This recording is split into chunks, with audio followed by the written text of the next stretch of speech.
Over a campfire. Chapter 1. Screams of Dawn.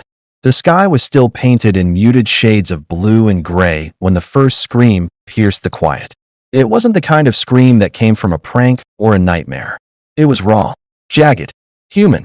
Though it was still too early for anyone at the Silver Pines Nature Retreat to be awake, doors creaked open as everyone stepped out of their rooms to find out what had happened.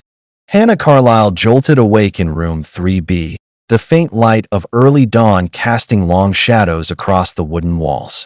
Her breath caught in her throat as she sat up, heart thumping erratically.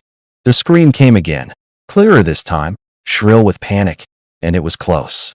She shook Gina awake. Gina, did you hear that? Gina Alvarez leapt from her bed, her expression tight with dread. That came from the boys' cabins. The hallway was already alive with thudding footsteps, slamming doors, and hurried voices. Hannah followed Gina out the door barefoot, still in her flannel pajamas. Cold air slapped her awake as they rushed toward room 4B. Rory was outside, pale and trembling.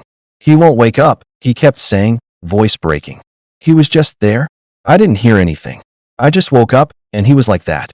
Inside the dim room, the sight stopped Hannah and Gina dead in their tracks. Mike laid face down on the wooden floor. His arms were sprawled beside him at unnatural angles, one hand near a half-crumpled sheet of lined paper. A small spill of apple juice glistened on the floor next to him, and the room carried the faint, earthy scent of mushroom soup, seemed untouched on the small table nearby. A chair had been knocked over. The bedsheets on Mike's bunk were twisted, as if he'd stirred violently in his sleep, or tried to get up in a hurry. Hannah blinked, willing her brain to catch up. No, this isn't right. Mike's always the one bouncing around, cracking jokes. This isn't real. But Gina stumbled forward, fell to her knees, and shook Mike's shoulder. "Mike," she whispered. "Stop it. This isn't funny. You're just pulling one of your stupid pranks, right?" She shook him harder. "Mike, wake up."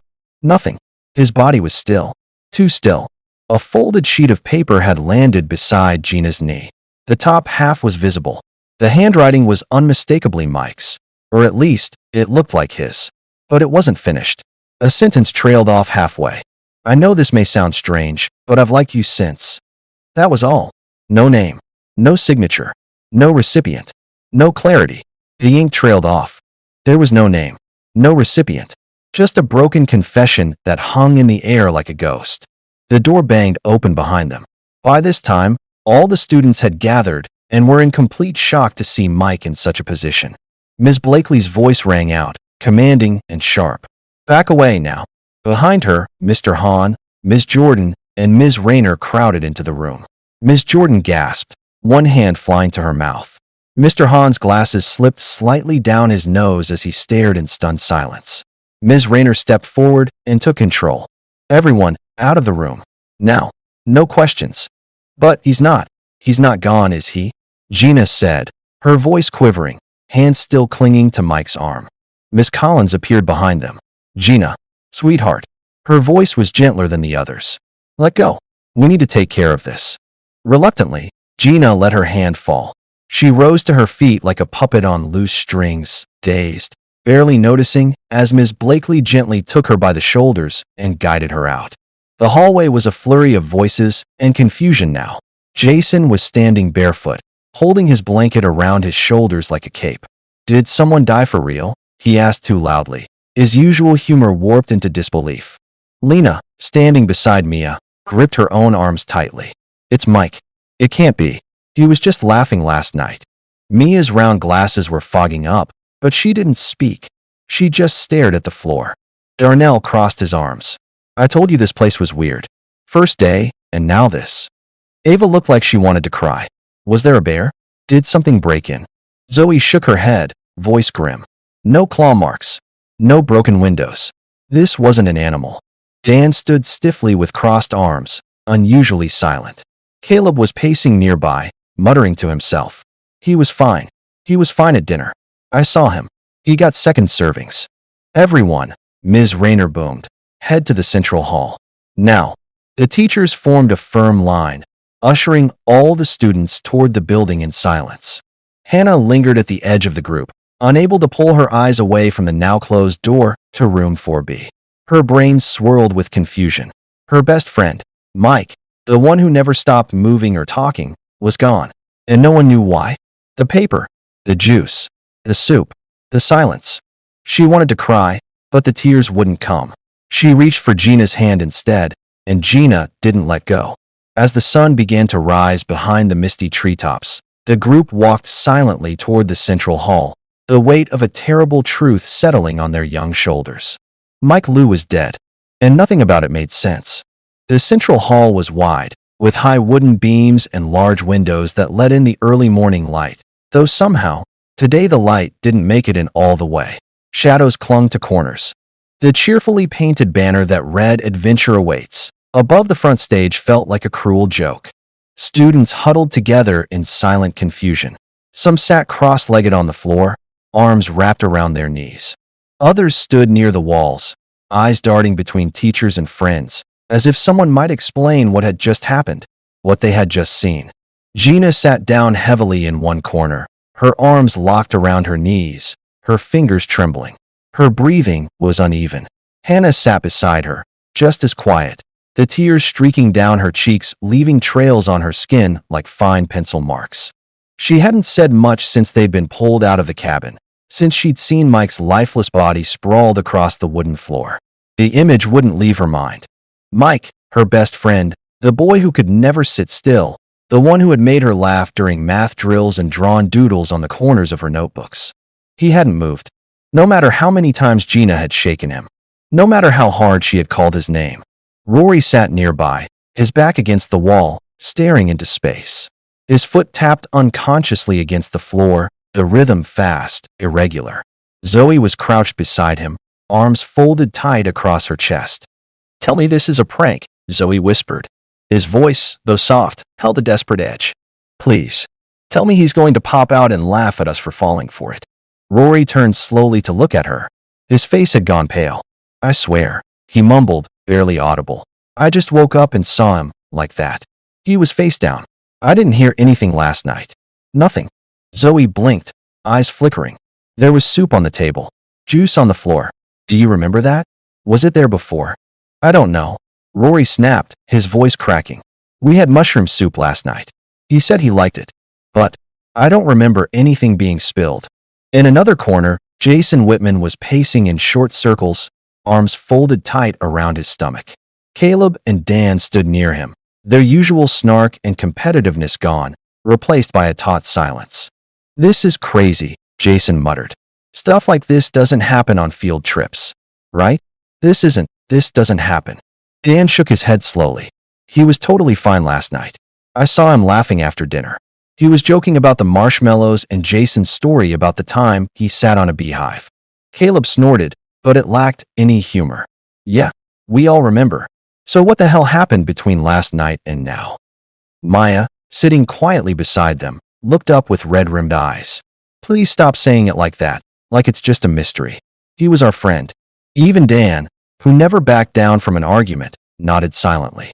Lena and Mia sat together near the front, their backs against one of the thick beams that supported the roof.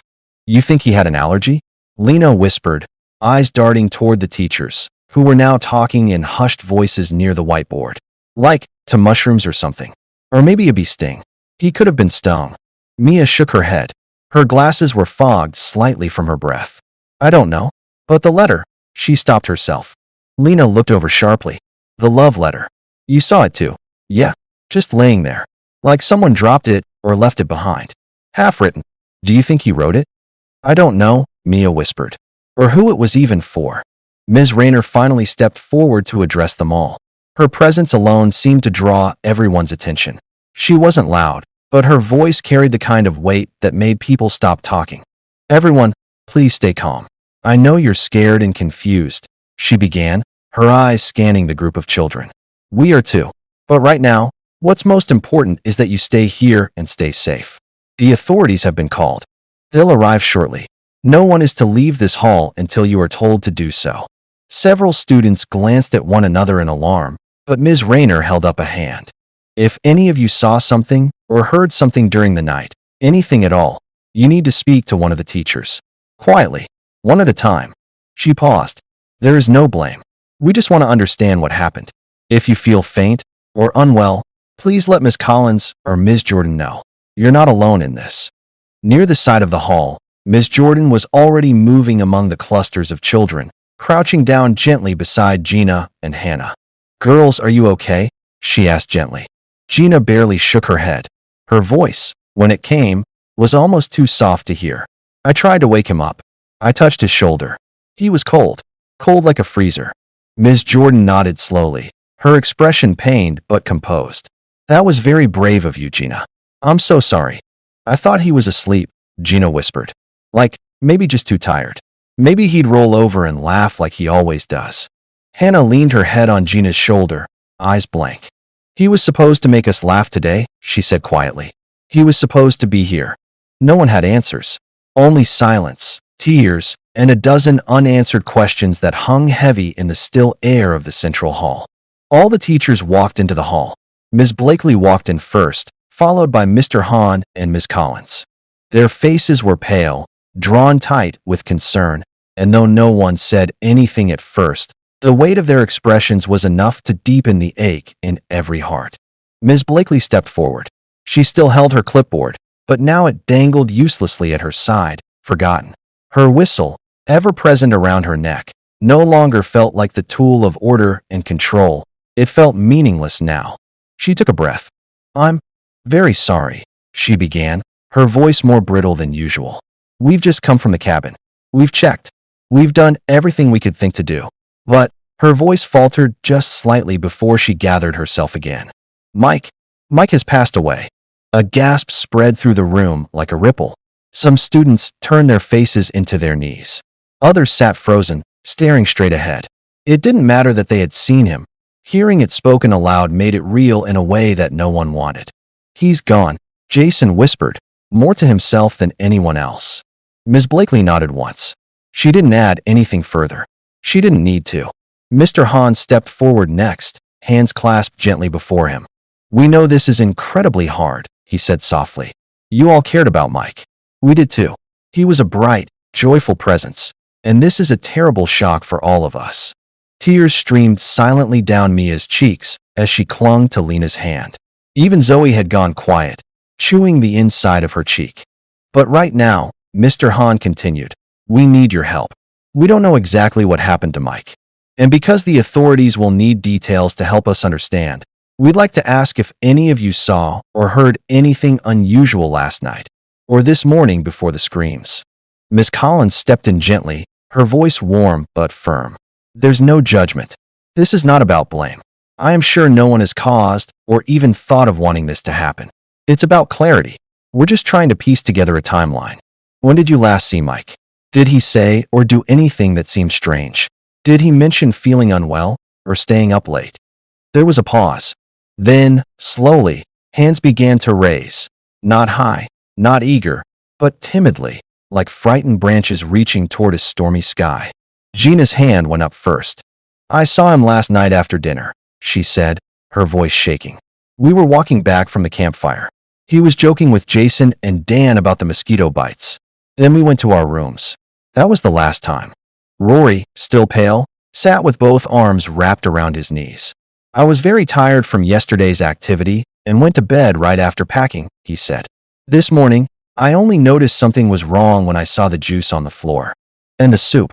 He hadn't moved." Ms. Blakely nodded, jotting something quickly onto her clipboard. "Did you hear anything in the night?" Miss Collins asked gently. "No," Rory said quickly. Then he paused, as if uncertain. "Maybe. I thought I heard something like a soft bump. But I was half asleep. I didn't think it was important." Lena raised her hand next. "The soup," she said. "There was a bowl of mushroom soup on the table when we walked in. But breakfast hadn't started yet. Why was it there? Caleb got us the soup last night after supper because my throat was hurting from singing loudly at the campfire. I ate mine before packing up. It was quite yummy," Mia added softly. "And the juice was spilled. There was a lot. Not just a little accident." "And the letter," Zoe blurted out. His voice caught a little, and he looked around nervously. There was a piece of paper on the floor, like half a page, with handwriting. I couldn't read it all, but it looked like it was. I don't know, a love letter? "A letter?" Miss Collins asked, carefully. Zoe nodded. Yeah, just lying there, right by his hand. Ms. Rayner, who had entered quietly and stood near the back of the room, stepped forward now, her voice steady and precise. Did anyone see Mike writing that letter before bed, or hear him mention it? No one spoke. Hannah looked up from her position next to Gina, her throat thick. He never told me anything, she whispered. We tell each other everything. But he didn't say anything about writing a letter. Not even a joke. Ms. Blakely approached Gina and Hannah with a look that was both concerned and cautious. She exchanged a brief glance with Ms. Collins and Mr. Hahn before gently guiding the two girls to a quieter corner near the windows. Gina, Hannah, Ms. Blakely began softly, but her voice carried an unmistakable edge of seriousness. You both were Mike's closest friends. We need to know, are you hiding anything about what might have happened? Anything unusual? Anything he said or did recently? It's very important for us to have all the facts. Gina's eyes widened, her face pale. She glanced at Hannah, who remained quiet, her fingers nervously twisting the hem of her shirt. Hiding something? Gina whispered. No, of course not. We're still trying to understand this ourselves. Miss Collins nodded slowly. We understand how hard this is. But if there's something you're afraid to say, now's the time. Anything at all, even if it seems small or strange. It could help. Hannah swallowed hard. She remembered the half-written letter, the spilled juice, the soup, and the odd feeling she had walking into the cabin. We didn't see anything strange last night, Hannah said finally, her voice barely above a whisper. Mike seemed fine when we talked after dinner. But there was a letter on the floor. We don't know who wrote it or who it was for. Gina nodded quickly. Yeah, and the juice was spilled all over the floor. It looked like something had happened, but we don't know what. Ms. Blakely's eyes softened a little, but her voice remained steady. Thank you for telling us. If you think of anything else, even the smallest detail, please come to us immediately. Gina and Hannah nodded, their hearts pounding with a mix of fear and confusion as they returned to the group. The questions lingered in the air, heavier than ever. Ms. Blakely pursed her lips. We will turn all this over to the investigators when they arrive, she said quietly. In the meantime, we want you all to remain here. No one is to return to the cabins until further notice. We'll bring in breakfast shortly, but for now, please stay together. I want the CCTV footage from last night. Every angle, every corridor, every camera near cabin 4B, said Ms. Collins to one of the staffs at the campsite. The staff member nodded, pale and visibly rattled, and hurried off. Mr. Hahn knelt near Mike's body, careful not to touch anything. Nobody moves anything, he warned. We wait for the authorities. This could be something else. Caleb raised his hand reluctantly. Can someone tell our parents? We'll be informing them, Mr. Hahn assured him. We just wanted to make sure you all were safe first. Safe, Jason echoed bitterly. Does anyone feel safe right now? No one answered. The room settled into a heavy, loaded quiet. The teachers moved slowly around, checking on each group, whispering words of comfort, watching for signs of illness or distress. The students clustered in quiet pairs or small groups, processing the weight of their loss and the impossible questions that loomed like a storm cloud overhead.